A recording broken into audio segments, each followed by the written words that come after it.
दोस्तों, स्वागत है आपका श्री गुरु एकेडमी में। मैं मनु वर्मा आपका शुक्रिया हार्दिक अभिनंदन करता हूं। दोस्तों, आज का टॉपिक है एक बहुत ही ज़्यादा इम्पोर्टेंट, जिसमें हम मनोविज्ञान की प्रमुख पुस्तकों के बारे में पढ़ेंगे। देखिए दोस्तों, मैं आपको बताना चाहूँगा कि हर बार जितनी भी शिक्षक भर्ती होती हैं, सभी शिक्षक भर्ती में एक ना एक पुस्तक से प्रश्न जरूर आता है। ये आप भली भांति जानते हैं, यह सब ठीक है।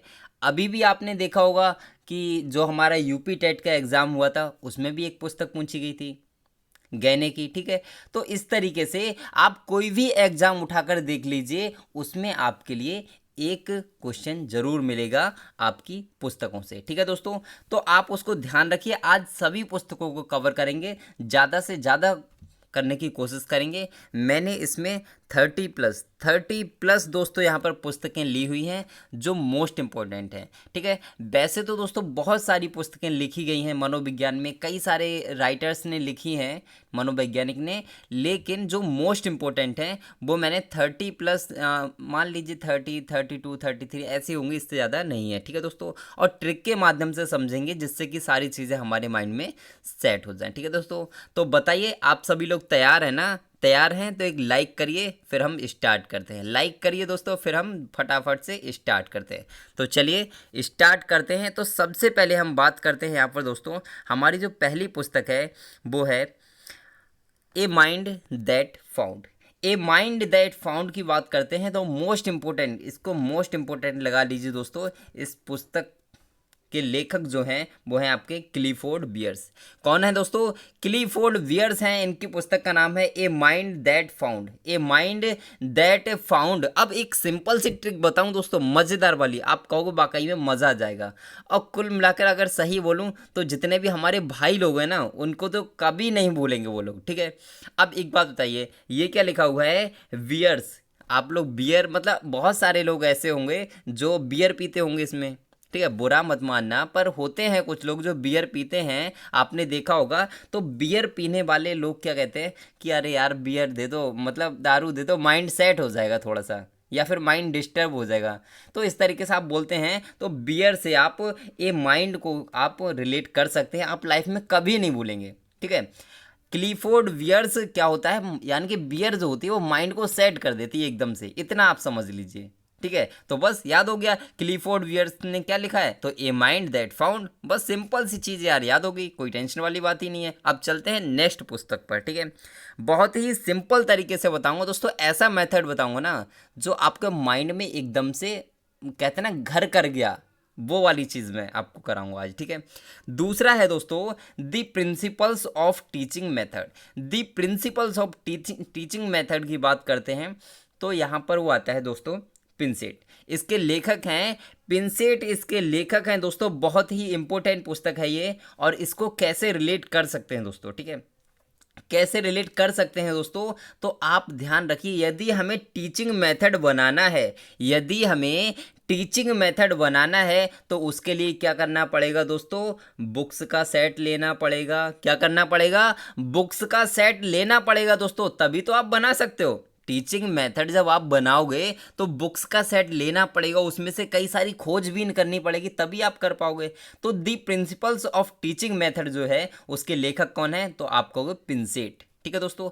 दोस्तों वैसे क्या है, मैं आपको अगर आपको मैं 30 कराऊंगा, 30 की जगह मैं आपको 50 करा सकता हूँ, 60, 100 करा सकता हूँ, लेकिन वो आपके माइंड में सेट नहीं होने वाली है। लेकिन मैं आपको स्लो मोशन में कराऊंगा, पहले बोल रहा हूँ, स्लो मोशन में कराऊंगा, एक एक चीज़ को क्लियर कराते हुए चलूंगा। लेकिन सारी चीज़ें जब आपके माइंड में सेट हो जाए तो बाद में कहना कि सर वाकई में आपने अच्छा पढ़ाया, ठीक है। तो चलते हैं नेक्स्ट, हमारी पुस्तक है दोस्तों, यहाँ पर 3 पुस्तकें हैं। ये 3 पुस्तकें हैं दोस्तों, इनको ज़रूर आप ध्यान रखें। Education of psychology, the behaviour of organism, technology of teaching education division. ये 3 पुस्तकें दोस्तों किसकी हैं? B.F. स्किनर साहब की हैं। इनको आप ज़रूर याद रखिए दोस्तों, बहुत इम्पोर्टेंट हैं दोस्तों, ठीक है, बहुत इम्पोर्टेंट ये हैं। इनको तो आपको याद ही करना पड़ेगा। एजुकेशन ऑफ साइकोलॉजी किसकी है, तो आपको B.F. स्किनर की है, ठीक है। द बिहेवियर ऑफ ऑर्गेनिज्म किसकी है, तो आप कहोगे B.F. स्किनर की है। Technology of teaching educational division, ये किसकी है? तब भी आप कहोगे स्किनर साहब की है। इसकी ट्रिक कैसे बनाते हैं दोस्तों? तो ट्रिक आप देख लीजिए। बिहेवियर, बिहेवियर क्या होता है? यानी कि हमारा व्यवहार। तो व्यवहार आप बताइए, गधे के पास व्यवहार होता है क्या? तो आप कहोगे नहीं होता है। किसी कुत्ते के पास व्यवहार होता है? नहीं होता है। किसी हाथी के पास व्यवहार होता है? नहीं होता है। व्यवहार किसके पास होता है? भाई इंसान के पास होता है, यानी कि नर के पास होता है। किसके पास? नर। आप नर ध्यान रखिए, नर के पास व्यवहार होता है दोस्तों। तो यानी कि द बिहेवियर ऑफ ऑर्गेनिज्म किसकी पुस्तक है दोस्तों? B.F. स्किनर की है। आई होप आपको याद हो गया होगा दोस्तों। आप मेरे साथ बस बने रहिए, सिंपल तरीके से मैं याद कराने की गारंटी मैं देता हूं। आप बस बने रहिए, कंसंट्रेट के साथ वीडियो को देखिए, ठीक है। नेक्स्ट हम बात करते हैं technology of teaching educational division. Technology of teaching educational division, इसकी भी हम जब बात करेंगे तब भी हम इसमें एक सिंपल सी ट्रिक लगाएंगे दोस्तों कि टेक्नोलॉजी कौन लेकर आता है दोस्तों? नर लेके आता है। कौन लेकर आता है? नर लेके आता है। कोई जानवर नहीं लेकर आता, कोई पशु पक्षी नहीं लेके आता है। टेक्नोलॉजी कौन लेकर आता है? तो नर लेकर आता है दोस्तों। तो आई होप आप समझ गए होंगे कि जब हम बात करेंगे बिहेवियर की, यानी कि द बिहेवियर ऑफ ऑर्गेनिज्म किसकी पुस्तक है? तो आपको B.F. Skinner. Technology of teaching educational division B.F. Skinner. और एक आप इसको याद कर लेंगे, इसको भी हम समझ लेते हैं कि एजुकेशन ऑफ साइकोलॉजी, यानी कि एजुकेशन कौन लेता है? वो भी आपका नर ही लेता है। एजुकेशन नर ही लेता है दोस्तों। कोई घोड़ा नहीं लेता, गधा नहीं लेता, पशु नहीं लेते, पक्षी नहीं लेते, नर ही लेते हैं। बस आपको सिंपल याद हो गया होगा। चलते हैं नेक्स्ट पुस्तक पर। हमारी इंपॉर्टेंट ज़बरदस्त बुक है मोटिवेशन एंड पर्सनालिटी, बहुत ही इंपॉर्टेंट है दोस्तों। एक और आपसे एक रिक्वेस्ट कि आप बताइए B.F. स्किनर का सिद्धांत का नाम क्या था? जल्दी कमेंट करिए दोस्तों। आपको लाइव इसीलिए शुरू किया गया है, फटाफट से कमेंट करिए B.F. स्किनर के सिद्धांत का क्या नाम था और इन्होंने किस पर प्रयोग किया था। मैंने सभी सिद्धांत कराए हुए हैं दोस्तों, तो मुझे अभी कमेंट बॉक्स में इसका आंसर चाहिए। फटाफट दोस्तों जल्दी करिए। Next motivation and personality, sorry दोस्तों, मोटिवेशन एंड पर्सनालिटी की जब हम बात करते हैं दोस्तों, तो इसके जो लेखक हैं वो हैं अब्राहम मैस्लो। कौन है दोस्तों? अब्राहम मैस्लो हैं दोस्तों। इसको तो आप याद ही करिए दोस्तों, बहुत ही इंपॉर्टेंट है। आपने देखा होगा दोस्तों, आपने देखा है अब्राहम लिंकन साहब का नाम सुना है ना? अब्राहम लिंकन साहब का नाम सुना होगा। वो क्या थे? एकदम मतलब उनकी पर्सनालिटी वाकई में बहुत ज़बरदस्त थी। पर्सनालिटी कैसी थी? बहुत ज़बरदस्त थी। तो अब्राहम लिंकन से अब्राहम मैस्लो को रिलेट कर लीजिए, बस simple. Motivation and personality Abraham Maslow, यानी कि पर्सनालिटी किसकी अच्छी थी? अब्राहम मैस्लो को याद कर लीजिए। अब्राहम लिंकन को छोड़ दीजिए, अब्राहम मैस्लो को याद कर लीजिए, बस सिंपल याद हो गया।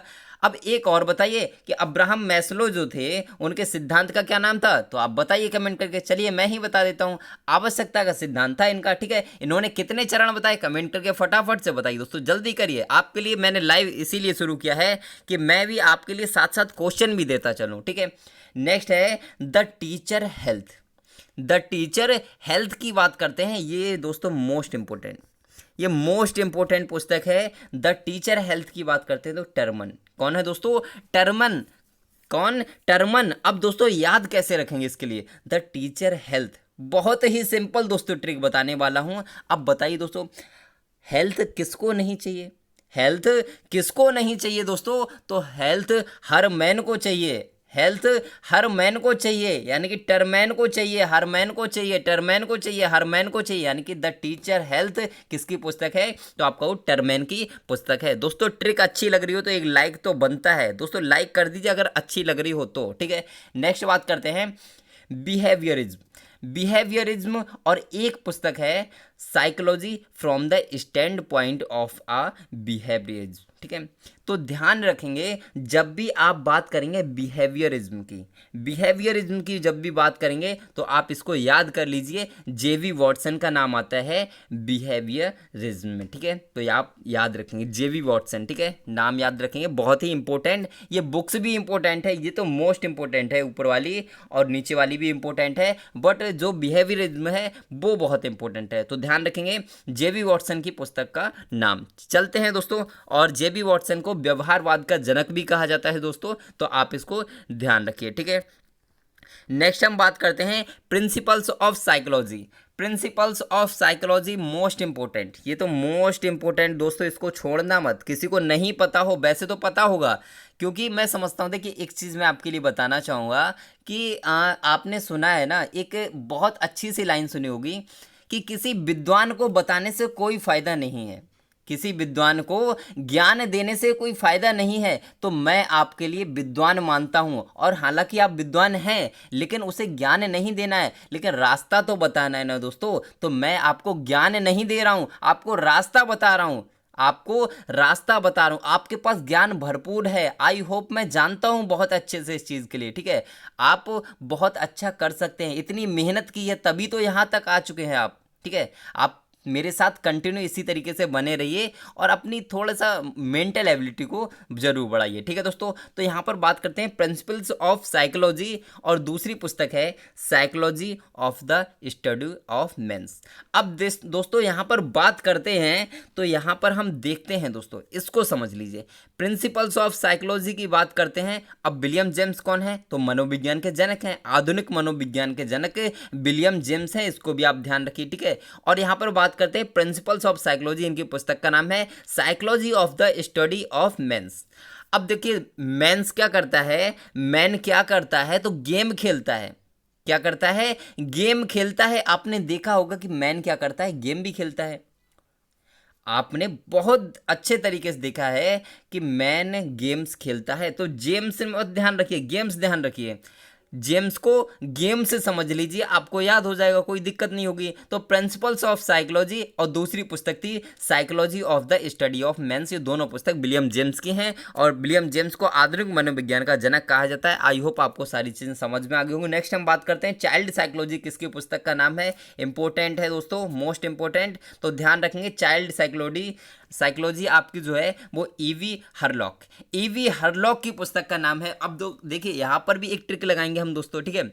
आप मान लीजिए प्रत्येक इंसान होता है, वो उसकी शादी होती है, और शादी होने के बाद में उसके कुछ एम्स होते हैं, और उसमें से एक एम ये होता है कि उसमें क्या हो दोस्तों, कि मतलब उसका एक चाइल्ड भी होना चाहिए। यानी कि हर लोग चाहते हैं कि एक चाइल्ड होना चाहिए। तो आप इसको ध्यान रखेंगे, ठीक है दोस्तों। अब यहाँ पर नेक्स्ट चलते हैं दोस्तों, तो यहाँ पर देखते हैं हमारा पुस्तक का नाम है इंटरप्रिटेशन ऑफ ड्रीम्स,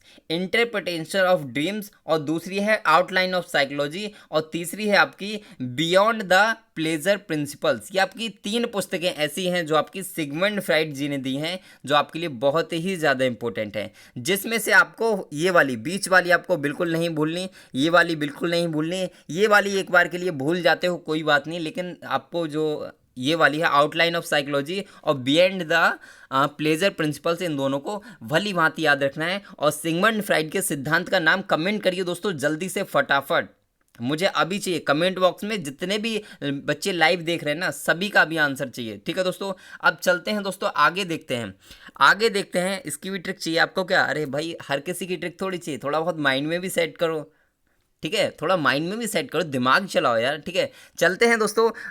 आप मैं बताऊं, देखिए ट्रिक के लिए कुछ नहीं है, ट्रिक मैं अभी 1 सेकंड में ट्रिक बना दूंगा, लेकिन क्या है, कुछ चीज़ें हमेशा माइंड से सोचने की कोशिश करो, जिससे कि आपका माइंड डेवलपमेंट ज़्यादा से ज़्यादा हो, ठीक है दोस्तों। तो ध्यान रखिए इस चीज़ के लिए। ट्रिक मैं बताता चलूँगा, ट्रिक बहुत सारी हैं मेरे पास, मैं देखते ही आपको हज़ारों ट्रिक बना दूंगा, ठीक है। आप उसकी टेंशन मत लीजिए, ठीक है। नेक्स्ट, डेमोक्रेसी एंड एजुकेशन, ये पुस्तक है डेमोक्रेसी एंड एजुकेशन। इसके लेखक कौन है? तो हैं जॉन ड्यूवी। कौन है दोस्तों? John dewy. तो डेमोक्रेसी यानी कि डी फॉर डेमोक्रेसी और जॉन ड्यूवी, ये आप ध्यान रखेंगे, ठीक है दोस्तों, इंपॉर्टेंट है बहुत ज़्यादा। क्या दोस्तों, आगे बढ़ते हैं और यहाँ पर देखते हैं। नेक्स्ट है दोस्तों यहाँ पर सोशल लर्निंग थ्योरी की बात करते हैं दोस्तों। तो ये है अल्बर्ट बांडुरा ने दिया था। इनके सिद्धांत का नाम क्या था? तो यही सिद्धांत का नाम था और यही इनकी पुस्तक का नाम था, सोशल लर्निंग थ्योरी या फिर सामाजिक अधिगम सिद्धांत। इनकी पुस्तक का भी नाम था और इनके सिद्धांत का भी नाम था, तो इसको आप ध्यान रखेंगे। और एक क्वेश्चन आपसे मैं ये कहना चाहूँगा कि इन्होंने किस पर प्रयोग किया था। एक तो किस पर प्रयोग किया था? तो निर्जीव गुड़िया पर प्रयोग किया था, और दूसरा प्रयोग किस पर किया था? तो दोस्तों कमेंट करिए जल्दी से किस पर किया था, ठीक है दोस्तों, जल्दी फटाफट अभी दोस्तों, ठीक है। चलिए मैं बता देता हूं आपके लिए, चलिए तब तक आप कमेंट करिए। मैं आपको बताता हूँ। एक तो निर्जीव गुड़िया पर उन्होंने प्रयोग किया था और दूसरा जोकर पर प्रयोग किया था, तो आप उसको ध्यान रखेंगे, बहुत ही इंपॉर्टेंट है आपके एग्जाम की दृष्टि से। और यदि आपने सिद्धांत नहीं पढ़े हैं दोस्तों, तो सभी सिद्धांत को पढ़ लीजिए। मैं आपसे बार बार कहता हूँ, पढ़ लीजिए दोस्तों। आपको प्लेलिस्ट में सभी सिद्धांत मैंने कराए हुए हैं, आप वहाँ से पढ़ लीजिए। नेक्स्ट हम बात करते हैं the origins of intelligence in children. The origins of intelligence in children, और नेक्स्ट है द साइकोलॉजी ऑफ इंटेलिजेंसी। तो आप ध्यान रखेंगे, ये पुस्तक हैं दोनों जीन प्याजे। ये दोस्तों इंग्लिश में पाइगेट ही लिखा जाता है, ध्यान रखेंगे, लेकिन इनको हिंदी में आपको लिखा मिलेगा जीन प्याजे, ठीक है, ध्यान रखेंगे। इनकी दोनों पुस्तक मोस्ट इंपॉर्टेंट पुस्तक हैं दोस्तों। अब इनको कैसे याद करें, बहुत ही कन्फ्यूजन बड़ी बात है ये वाली, ठीक है। अब कैसे याद करें, तो आप याद रखिए दोस्तों, आप एक चीज़ को याद रखिए, इंटेलिजेंसी। क्या याद रखना है? इंटेलिजेंसी आपको याद रखना है दोस्तों। तो आपको एक सिंपल सी ट्रिक बताऊं दोस्तों। प्याज खाने से क्या होता है, थोड़ा इंटेलिजेंसी बढ़ जाती है, हमारा माइंड, हमारी बुद्धि बढ़ जाती है दोस्तों। ये मतलब आपके लिए ट्रिक है, हालांकि ये सत्य नहीं है, लेकिन ट्रिक है आपके लिए कि प्याज खाने से इंटेलिजेंसी बढ़ जाती है, हमारी बुद्धि बढ़ जाती है। तो आई होप आपको दोनों परिभाषाएं, दोनों आपकी जो बुक्स हैं वो आपको कंफर्म हो गई होंगी दोस्तों। और अगर आपको ट्रिक्स अच्छी लग रही हो और वीडियो भी अच्छी लग रही हो, तो यार लाइक तो बनता है ना, और अपने भाई बहनों इन सब के लिए शेयर कर दीजिए, कोई दिक्कत नहीं है।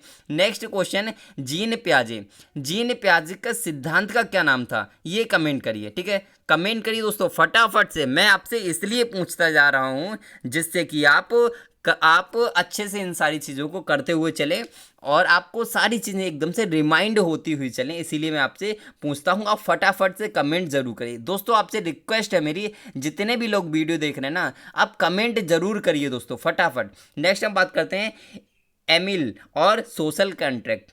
एमिल और सोशल कॉन्ट्रैक्ट, ये दोनों पुस्तकें हैं रूसो। ये दोनों पुस्तकें दोस्तों मोस्ट इंपॉर्टेंट लगाना चाहूँगा इन दोनों पुस्तकों के लिए। एमिल और सोशल कॉन्ट्रैक्ट दोनों पुस्तकें आपकी रूसो साहब की हैं, इनको आप ध्यान रखोगे, ये बहुत ही इंपॉर्टेंट हैं, ठीक है। अब दोस्तों यहाँ पर नेक्स्ट चलते हैं, ठीक है, नेक्स्ट चलते हैं। तो यहाँ पर देखना दिवा स्वप्न, ये इंडियन है दोस्तों, गीजू भाई वघेला, ये बहुत ही इंपॉर्टेंट हैं। आपने बीएड या बीटीसी जो भी किया होगा तो इनके बारे में बहुत अच्छे से पढ़ा होगा दोस्तों, ठीक है। तो दिवा स्वप्न किनकी पुस्तक है, तो गीजू भाई बघेला की पुस्तक है। अब एक इसकी सिंपल ट्रिक कैसे बताता हूँ। एक गीजू है, क्या गीजू, अब गीजू आपको एक गीजू बताता हूँ, एक लड़का मान लीजिए, गीजू एक लड़का है, वो क्या करता है, दिन में ही सपने देखना शुरू कर देता है। उसकी शादी नहीं हुई, गीजू की शादी नहीं हुई, और वो क्या करता है दोस्तों, अपनी वाइफ के मतलब ख्वाबों में खोया रहता है, और इतना आलसी हो गया कि दिन में भी सपने देखने लगता है यार। तो समझ लीजिए, बस याद हो गया कि गीजू क्या है, करता है, दिवा स्वप्न देखता है, बस सिंपल याद हो गया यार, ठीक है। चलते हैं नेक्स्ट क्वेश्चन पर, सॉरी क्वेश्चन नहीं, नेक्स्ट बुक पर चलते हैं। हमारी नेक्स्ट बुक है कंडीशंस ऑफ लर्निंग बुक्स की जब हम बात करेंगे तो बुक है दोस्तों रॉबर्ट एम गेने की। किसकी बुक है? रॉबर्ट एम गेने की पुस्तक का नाम है। और दोस्तों ये वाला आपका यूपी टेट में आया हुआ है दोस्तों, ठीक है, यूपी टेट में आपका ये वाला आपका आया हुआ है ये बुक, ठीक है। तो ध्यान रखेंगे, रॉबर्ट एम गेने। चलिए नेक्स्ट चलते हैं और यहाँ पर देखते हैं ह्यूमन लर्निंग की जब हम बात करते हैं तो दोस्तों यहाँ पर ध्यान रखेंगे एल थॉर्नडाइक, यानी कि थॉर्नडाइक जी ने दिया था ह्यूमन लर्निंग थ्योरी, इसको आप ध्यान रखेंगे। और इन्हें क्या कहा जाता है दोस्तों, प्रथम शिक्षा मनोवैज्ञानिक भी कहा जाता है। और दोस्तों एसआर बॉन्ड भी इन्होंने दिया था, उद्दीपन अनुक्रिया सिद्धांत इन्होंने दिया था, प्रयत्न एवं भूल का सिद्धांत भी इन्होंने दिया था, बहुत सारे सिद्धांत इन्होंने दिए, और बालू का सिद्धांत भी इन्होंने दिया, और बहुत सारे मतलब बहुबुद्धि सिद्धांत, मतलब इनके बारे में जितना कहा जाए उतना कम है, बहुत सारी चीज़ें हैं इनके बारे में, ठीक है। तो आप अच्छे से इनके लिए पढ़ लीजिए कि ह्यूमन लर्निंग थ्योरी किसने दी, तो आप कहोगे थॉर्नडाइक ने दी, ठीक है दोस्तों। तो ध्यान रखेंगे, बहुत ही इंपॉर्टेंट है, मोस्ट इंपॉर्टेंट कहना चाहूँगा इसके लिए, ठीक है। नेक्स्ट हम बात करते हैं दोस्तों, और हाँ एक चीज़ और, आप बताइए कि थॉर्नडाइक ने किस पर प्रयोग किया। आपको हालांकि सबको पता होगा किस पर प्रयोग किया, पर फिर भी मैं आपसे पूछना चाहूँगा किस पर प्रयोग किया, जल्दी बताइए। चलिए कोई बात नहीं, सी बना दी ना, चलिए जल्दी बोलिए, अब तो याद आ गया होगा। चलिए यहाँ पर बताइए, development of intelligence in children, development of intelligence in children किसकी पुस्तक का नाम है? तो Binet and Simon, Binet and Simon की पुस्तक का नाम है development of intelligence in children. तो आप ध्यान रखिए दोस्तों, इसको आप याद कर लीजिए अच्छे से। आप मतलब मैं रटने के लिए कभी फोकस नहीं करता, फिर भी मैं आपसे कहना चाहूँगा कि ये मोस्ट इंपॉर्टेंट पुस्तक है। अगर आपको याद होती तो अच्छी बात है, नहीं याद होती तो इसे रट्टा मार लीजिए दोस्तों, कहते हैं ना रट्टा मार लीजिए, वो कर लीजिए। ठीक है, चलते हैं नेक्स्ट पुस्तक पर। हमारी नेक्स्ट पुस्तक है in minds of man. In minds of man ये पुस्तक है दोस्तों गार्डनर मर्फी की, गार्डनर मर्फी की पुस्तक है। और दोस्तों इससे पहले जो आया था ये आपका बिने साहब ने प्रथम परीक्षण किया था 1905 में, इसको आप जरूर ध्यान रखेंगे, प्रथम बुद्धि परीक्षण। ठीक है, और बिने के बाद में किसने किया? कमेंट करके बताइए दोस्तों, बिने के बाद में कौन आता है आप बताइए, वहाँ पे टर्मन आता है या स्टर्न आता है? कमेंट करिए जल्दी फटाफट से दोस्तों। ठीक है, नेक्स्ट हम बात करते हैं in minds of man. In minds of man किसकी पुस्तक है? तो आपको गार्डनर मर्फी की, गार्डनर मर्फी की पुस्तक है दोस्तों। अब देखिए इसकी ट्रिक बहुत ही सिंपल और मज़ेदार ट्रिक बनाऊंगा मैं। ठीक है, अब आपने देखा होगा मर्फी, मर्फी यानी कि मर गई आपको भी लग रहा होगा सर पता नहीं क्या बता रहे हैं। ठीक है, फिर भी आप ध्यान रखिए कि मर्फी यानी कि मर गई। कौन मर गई? माइंड्स यानी कि बुद्धि, आपका दिमाग मर गया। इंसान का जो माइंड होता है, in minds of man, man का जो माइंड है वो क्या हुआ? मरने के बाद में गायब हो गया। ध्यान रखेंगे, मैन का जो माइंड है वो मरने के बाद गायब हो गया। तो आई होप आपको ये ट्रिक बहुत पसंद आई होगी और आपको याद भी रहेगी, लाइफ में आप कभी नहीं भूलोगे। चलते हैं दोस्तों नेक्स्ट पर। हमारी नेक्स्ट बुक आती है outline of psychology.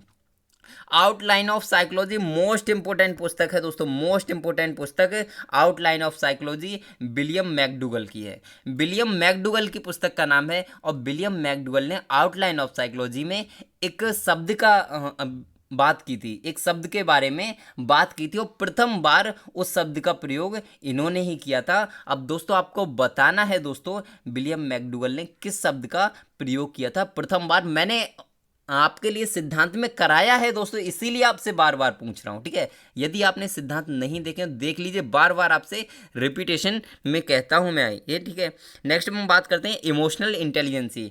Emotional intelligence की जब हम बात करते हैं दोस्तों, ऊपर वाले की आपको ट्रिक चाहिए क्या? इसकी ट्रिक चाहिए क्या? बता दीजिए, अगर ट्रिक चाहिए तो। नहीं चाहिए तो कोई बात नहीं है, सॉरी, ट्रिक चाहिए। चलिए हम बता देते हैं, आउटलाइन ऑफ साइकोलॉजी की अगर आपको ट्रिक चाहिए तो ट्रिक हम क्या बनाते हैं कि विलियम मैकडूगल, विलियम मैकडूगल, तो विलियम मैकडूगल, अब इसकी ट्रिक दोस्तों क्या बनाई जाए, चलिए बना देते हैं। ठीक है, तो मैकडूगल जो है वो क्या करता है दोस्तों, आउट हो जाता है, बहुत ज़्यादा आउटलाइन। जब वो खेलता है ना, मैकडूगल नाम का एक व्यक्ति है, वो क्या करता है जब क्रिकेट खेलता है तो इतना आउट ऑफ कंट्रोल हो जाता है, कैच पकड़ने के लिए जब गेंद जाती है ना तो भागते भागते उसको पता ही नहीं चलता और पता चला कि वो आउटलाइन हो गया, मतलब जो बाउंड्री है उससे आउट ऑफ लाइन हो गया। तो इससे आप ध्यान रखेंगे कि विलियम मैकडूगल यानी कि आउटलाइन ऑफ साइकोलॉजी, आप ध्यान रखेंगे इसके लिए। नेक्स्ट हम बात करते हैं इमोशनल इंटेलिजेंसी। ये पुस्तक की जब हम बात करते हैं तो इमोशनल इंटेलिजेंसी दोस्तों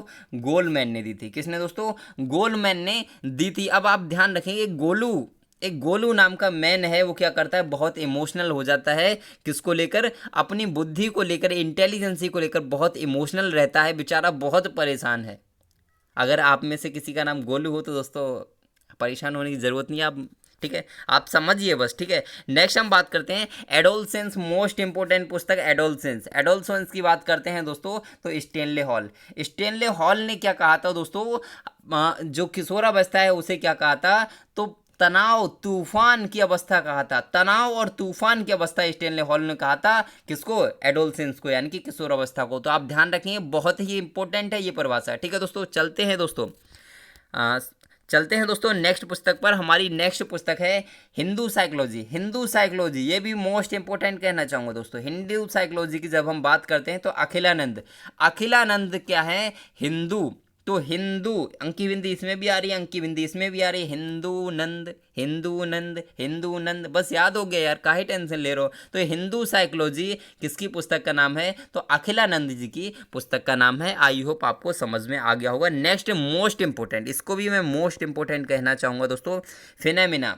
फिनोमेना की जब हम बात करते हैं तो ये है मैक्स वर्दिमर। और मैक्स वर्दिमर कौन थे, जल्दी कमेंट करिए दोस्तों, जल्दी से कमेंट करिए मैक्स वर्दिमर कौन थे। इन्होंने कोई सिद्धांत दिया था क्या, तो इन्होंने सिद्धांत दिया था दोस्तों, सिद्धांत नहीं एक संप्रदाय ही दे दिया था। संप्रदाय का क्या नाम था, गेस्टाल्टवाद संप्रदाय, मैक्स वर्दिमर साहब ने दिया था। इन्होंने पुस्तक लिखी फिनोमेना, इसको आप ध्यान रखेंगे। और दोस्तों आपके गेस्टाल्टवाद में एक प्रथम मतलब मुख्य प्रयोग कौन सा हुआ था, तो प्रयोग हुआ था आपका सूझ का सिद्धांत। किसने दिया था, तो आपका वो सूझ का सिद्धांत आपका कोहलर साहब ने दिया था। तो आप इसको ध्यान रखेंगे, ठीक है दोस्तों, बहुत ही इंपॉर्टेंट है। और अगर आपने नहीं पढ़ा है तो पढ़ लीजिए, आपसे बार बार कहता हूं आप पढ़िए दोस्तों, क्योंकि आप इस चीज़ को ध्यान रखिए, भली भांति इस चीज़ को सोच लीजिए कि नीट के एग्ज़ाम की डेट आ चुकी है और यहाँ पर सीबीएसई बोर्ड के एग्ज़ाम की भी डेट आ चुकी है। एग्ज़ाम अपना भी जो सीटेट 2020 का होगा वो भी आपका निश्चित समय पर होगा, यानी कि 5 जुलाई के लिए ही होगा। 99% चांस है आपके कि 5 जुलाई को होगा दोस्तों। तो कंटिन्यू बने रहिए, क्योंकि अचानक से अगर आप पे बहुत ज़्यादा बोझ पड़ेगा, जब आपको डेट आएगी तो आप कंफ्यूज हो जाएंगे कि अब मैं क्या पढ़ूँ, ये पढ़ूँ, वो पढ़ूँ, तो आप कंफ्यूज हो जाएंगे। तो आप टेंशन नहीं लेना है दोस्तों, आप यहाँ पर देखिए दोस्तों, ठीक है। तो आज के लिए बस इतना ही रखते हैं दोस्तों, फिर मिलेंगे एक नेक्स्ट वीडियो के साथ, नेक्स्ट टॉपिक के साथ। तो बस फिर से वही कि खुश रहिए, मस्त रहिए और मुस्कुराते रहिए और साथ में पढ़ते भी रहिए दोस्तों। तो ठीक है, जय हिंद, बाय बाय।